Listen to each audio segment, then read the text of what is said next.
कई लोग बोलते हैं कि महाराज जी हम बहुत पैसा कमाते, सब कुछ करते हैं, हमारे घर में पैसा नहीं टिकता। महाराज इसका मेन कारण बता लेता हूं, पैसा क्यों नहीं टिकता। सोनू महाराज जी के भजन व प्रवचन सुनने के लिए चैनल को सब्सक्राइब करें, बेल आइकन को जरूर दबाएं, शेयर करें, कमेंट करें, लाइक तो जरूर करें। हाँ, जय बोलो। भूल में भी अगर जय बोलोगे ना तो कुछ न कुछ आपको मिलेगा। कई लोग तो क्या बोलते हैं कि मैं ऊंचो हाथ करन जय बोलूं तो मिन्नक कहीं कही। अब मिन्नक तने सोको क्यों इच कदी, पहली बात तो कदी किया अपने। अब देखो हेठ जी ज्यादा खर्चो करी तो कहीं कहे तो बावड़ा रियोड़ा है, और कम खर्चो करता तो ही हेठ जी ने कहीं कहता एक नंबर रो कंजूस। मरना तो दोनों तरफ अपो नहीं है, समझ में आई नहीं। ज्यादा खर्चा करे तो बावड़ा रियोड़ा, कम खर्चा करे तो कंजूस, एक नंबर रहा। अब छोड़िया कटे अपने। महाराज एक ध्यान रखो, हम इतना मानते हैं कि जब भगवान की भक्ति करोगे तो कोई न कोई अड़चन जरूर आएगी। कई लोग बोलते हैं कि महाराज जी हम बहुत पैसा कमाते, सब कुछ करते हैं, हमारे घर में पैसा नहीं टिकता। महाराज इसका मेन कारण बता लेता हूं, पैसा क्यों नहीं टिकता।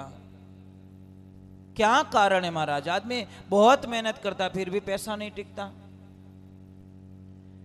मेन चीज क्या है, हमारा जो रहन सहन होता है ना वो सही तरीके का नहीं होता।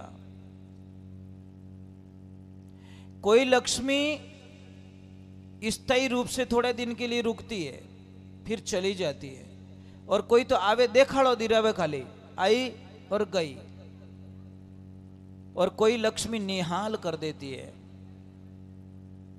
तो आप लोगों से प्रार्थना है, धर्म कहता है कि जिस घर में, ए बेटा आवाज आ रही है यहां से, जिस घर में माताओं बहनों का अपमान होता है उस घर में शायद कभी लक्ष्मी टिक नहीं सकती।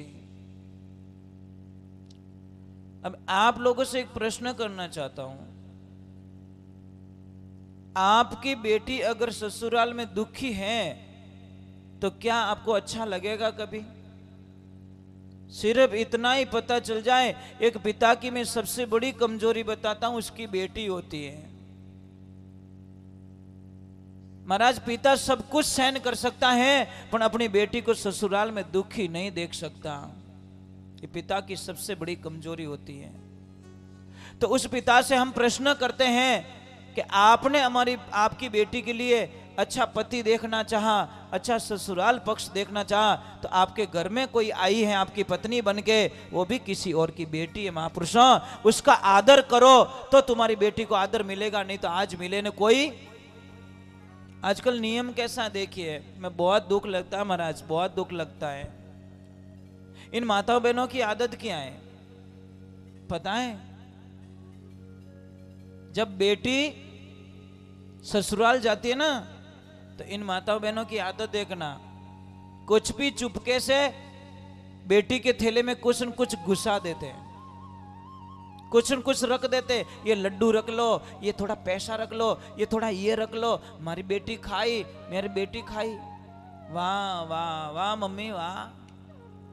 बेटी ससुराल जा रही है, मम्मी चुपके से कुछ न कुछ उसके बैग में रख लेती है, और बहू पियर जा रही है, चुपके से जाके उसके बैग को चेक करती है। और शर्म आने की बात, धिक्कार ऐसी माताओं बहनों को जो अपनी बहू का बैग चेक करती है। महाराज कैसी कैसी सासू है वो। एक ध्यान रखना, कोई भी सासू मां से प्रार्थना है कि जो सासू मां अपने बहुओं की निंदा करती हैं वो सासू मां कभी सुखी नहीं हो सकती, और जो बहू अपने सास ससुर को जीव दुखाती हैं वो कभी बहू सुखी नहीं हो सकती।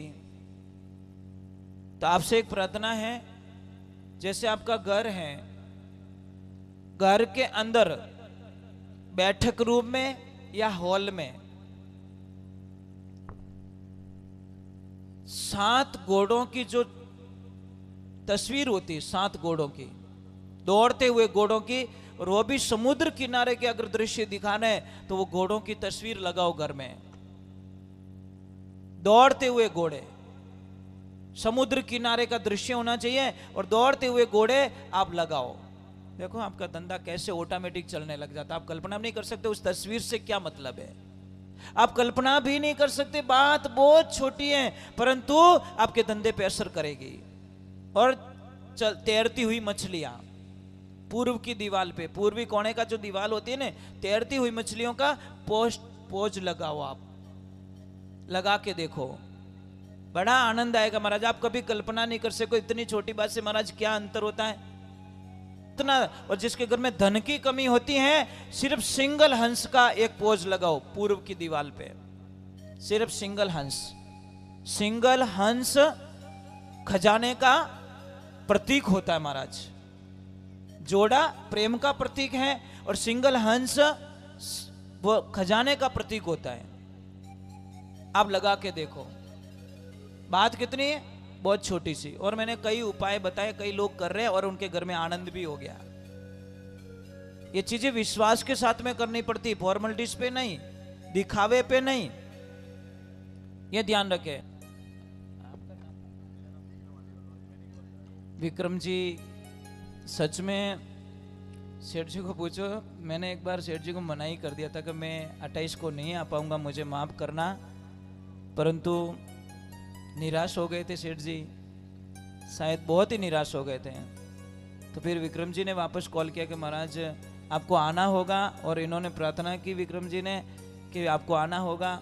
फिर हमने हमारा जो भी कार्यक्रम था वो मिस कर दिया। इनको बोला स्टाफ वालों को भाई थोड़ा मिस कर दो। अगला आदमी कोई प्रेम से बुलाए, और प्रेम के आगे पैसे नहीं गिने जाते हैं। जहाँ प्रेम होता है, जहाँ पैसे नहीं, जहाँ पैसा है वहाँ पे प्रेम नहीं है।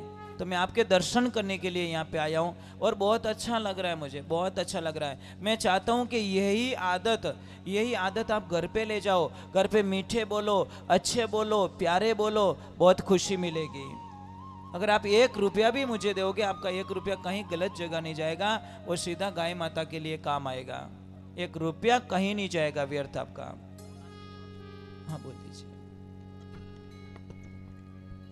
देखिए, हम सभी गुरुदेव सोनू महाराज जी की कथा श्रवण कर रहे हैं और आप सभी के मन में गौ माता के प्रति 10 रुपये, 50 रुपये, 100 रुपये, 500 रुपये, 1000 रुपये हो, जितनी श्रद्धा हो आप दें, क्योंकि गाय जिस द्वार पे खड़ी समझो उस द्वार पर कृष्ण पधारे। और अगर मिले गौ माता की सेवा का मौका तो सौभाग्य हमारे। आप सभी से निवेदन है, गुरुदेव एक छोटा सा गौ माता का भजन आपके समक्ष प्रस्तुत कर रहे हैं।